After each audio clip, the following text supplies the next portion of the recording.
has warned of a third attack on Israel. According to IRGC's deputy commander Ali Fadawi, a third direct attack on Israel will happen in due course. Now, the IRGC commander offered no specifics on the threatened attack against Israel, but asserted that Operation True Promise 3 will occur at the right time. Fadawi further added that the Islamic Republic has successfully weathered the threats from adversaries since its inception. The latest comments come after US Secretary of State Marco Rubio, along with his Israeli Prime Minister Benjamin Netanyahu, spoke about containing Iran and limiting its nuclear development. Hi friends, global affairs आप सभी का स्वागत है। मैं हूं सुलेमान। ये जो video clip आपने देखी ये इंडिकेट करता है कि कैसे ईरान प्लान कर रहा है operation true promise 3 against Israel. हाल ही के समय में अभी तय हो गया है कि मिडिल ईस्ट फिर से सुलगेगा और इसका कारण बनेगा ईरान का एग्रेशन अगेंस्ट इजराइल।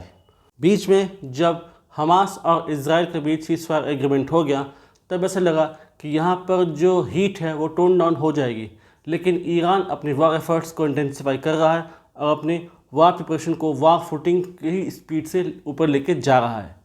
दरअसल ईरान ने ये धमकी दी है कि इस बार के अटैक में वो तेल अवीव और हाइफा जैसे इंपॉर्टेंट शहर को टारगेट करेगा। ईरान ने 2024 में ऑपरेशन ट्रू प्रॉमिस 1 और ऑपरेशन ट्रू प्रॉमिस 2 लॉन्च किया था। पहला अटैक लॉन्च हुआ था इन अप्रैल और दूसरा अटैक लॉन्च हुआ था इन अक्टूबर 2024। जो सेकेंड अटैक था अगेंस्ट इजराइल उसमें ईरान ने एडवांस वेपन यूज़ किया था और इसमें वो आयरन डोम को भी कुछ हद तक चकमा देने में सफल हुआ था। उसका कहना था कि इसमें विद हाई प्रिसिशन के साथ अटैक किया गया और 90% एक्यूरेसी के साथ उसने अटैक किया अगेंस्ट इजराइल। और इस बार भी जो टॉप मिलिट्री कमांडर्स हैं ईरान के, उनका ये कहना है कि हम एक्यूरेटली और विद प्रिसिशन अटैक करेंगे और इजराइल को काफ़ी नुकसान पहुंचाएंगे। जैसे ही बात सामने आई, इजराइल का बयान आया और इजराइल का कहना है कि we are ready, we have learn from our past and we are ready to face any aggression of Iran. इसका मतलब ये है कि both Israel and Iran are ready for further war, यानी कि दोबारा से मिडिल ईस्ट सुलगेगा। हालांकि इस बार हमास और हिजबुल्लाह काफ़ी हद तक कमज़ोर पड़े हुए हैं। हमास और हिजबुल्लाह ही ईरान के प्रॉक्सीज रहे हैं मिडिल ईस्ट में, जिनके थ्रू वो अटैक्स करवाता था इन इजराइल और वहाँ पर टेरर अटैक्स मैसिव लेवल पर होते थे ताकि वहाँ पर डिस्टर्बेंस बनी रहे और इजराइल खुद को संभाल नहीं पाए। हालांकि जब से पेजर अटैक हुआ अगेंस्ट हिजबुल्लाह और हमास अभी बैकफुट पर है। ऐसी इन्फॉर्मेशन मिली है कि ईरान मैसिव लेवल पर अपनी तैयारी कर रहा है और हो सकता है कि आने वाले कुछ दिनों में वो अटैक लॉन्च कर दे। वो एक खुफिया मिसाइल सिटी बना रहा है जहां पर ज़रूरत पड़ने पर वहां से आर्म्स एम्यूनिशंस एक्वायर किए जाएं और अगेंस्ट इजराइल उसको यूज़ किया जाए। हाल ही में ईरान ने ऑर्डर किया था रॉकेट फ्यूल फ्रॉम चाइना। एक सैटेलाइट इमेज से ये पता चला है कि चाइनीज़ शिपमेंट ईरान गया था और उसने रॉकेट फ्यूल डिलीवर किया है ईरान को। यानी ईरान अपने वॉर एफर्ट्स को हाई लेवल पर इंटेंसिफाई कर रहा है और उसी लेवल पर इजराइल भी कर रहा है, यानी कि both countries are ready to face each other in further aggression.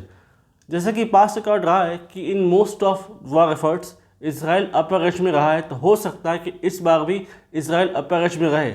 और ऐसे भी न्यूज़ सामने आई थी कि आने वाले समय में in mid of this year हो सकता है कि यूएस और इजराइल जॉइंट अटैक करें इन ईरान और खासकर टारगेट होगा ईरान के न्यूक्लियर फैसिलिटीज़ जहां पर वो न्यूक्लियर एनरिचमेंट कर रहा है ताकि वो न्यूक्लियर बम बना सके।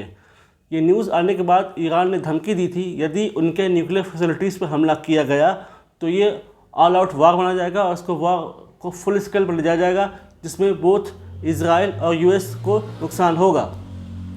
ऐसा होगा तो रीजन के डायनामिक्स बदलेंगे, नए पार्टनर सामने आएंगे।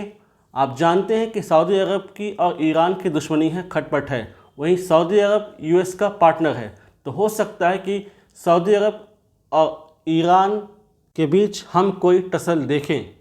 अगर हाइफा की बात करें तो हाइफा में अदानी का पोर्ट है, यानी कि इसमें इंडियन इंटरेस्ट भी इन्वॉल्व हैं, यानी कि इंडिया को भी इनडायरेक्टली कोई ना कोई नुकसान हो सकता है। सबसे बड़ी चिंता की बात यह है iMac India middle east economic corridor का क्या होगा, जो कि इंडिया से मिडिल ईस्ट को कवर करता हुआ आगे यूरोप में जाता है। इसलिए ये बहुत इंपॉर्टेंट हो जाता है कि यहाँ पर ऐसी कोई सिचुएशन ना जनरेट हो जहाँ पर दोबारा से मिडिल ईस्ट में वॉर लाइक सिचुएशन हो और कोई शांति की संभावना ना हो।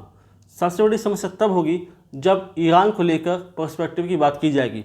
अगर भारत की बात की जाए तो भारत के ईरान और इजराइल दोनों के साथ संबंध है और बायलैटरल ट्रेड और कॉमर्स दोनों के साथ जुड़ा हुआ है। तो भारत किसी एक तरफ अगर झुकता है तो फिर दूसरा पक्ष इसको बुरा मान सकता है और उसको अदरवाइज ले सकता है, यानी कि भारत को भी अपने डिप्लोमेटिक कार्ड सोच समझकर खेलने होंगे।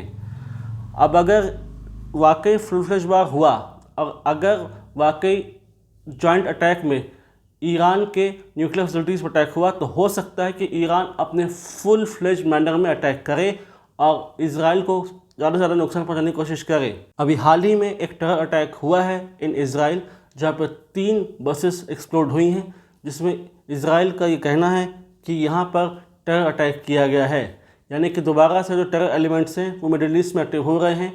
तो इजराइल के लिए एक प्रकार से एक ऐसी स्थिति है जहाँ पर उसे टेरर एलिमेंट से भी निपटना होगा और इजराइल के थ्रेट से भी। और जहाँ तक बात करें जो इजराइल का ट्रैक रिकॉर्ड है उसमें वो दोनों से निपटने की पावर रखता है, दोनों से निपटने की क्षमता रखता है।